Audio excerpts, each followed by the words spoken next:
Well, this movie's brought new meaning to the intro of my 50 Shades Freed review. That's for sure.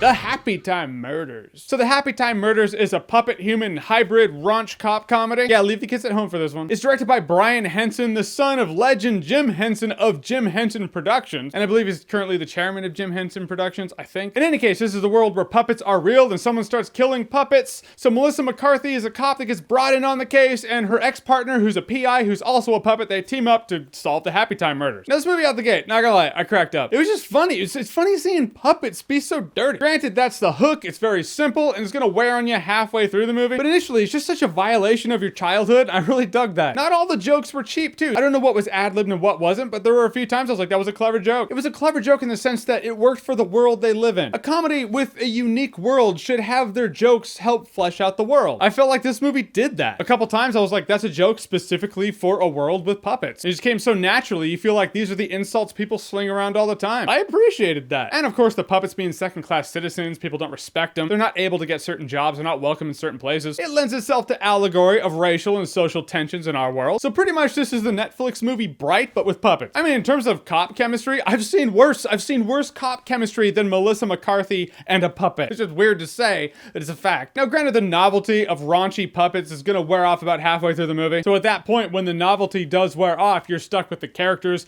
general plot, and mystery of who's doing these murders. Luckily, at that point, the movie hooked me, and I was interested in going along with these characters and solving the case. Solving the case that to its core, it's a cliche thing. We've seen it 100 times before. People are dying. Who is it? Gotta solve it. But they put a new spin on it, and like a good comedy, they recognize they're still telling a story. Not all of the jokes landed, though. A couple of the puppet interactions, I was like, all right, yeah, you're taking the easy route on jokes here. Come on. That happens in a lot of comedies, but in a world where this movie has kind of a clever premise, I suppose it sticks out a little more when things don't land. I don't know what the rewatchability factor is, since I've experienced really raunchy puppets, like puppets that harken back to Jim Henson production puppets. But for its hour-and-a-half long runtime for this movie, it's the perfect runtime. I don't know what people are expecting for this movie, but I wanted a depraved puppet comedy that people shouldn't take kids to, that I would laugh at, because I'm a fucked up human being with a really dark sense of humor. Some of you don't know that about me because, hey, you don't see all of me on YouTube. But I don't give a shit. It made me laugh. In fact, I thought it was a good time. No alcohol required. I could totally see this as a movie that gets bagged on in Rotten Tomatoes, but hey, I'm the weirdo who liked it. Whatever.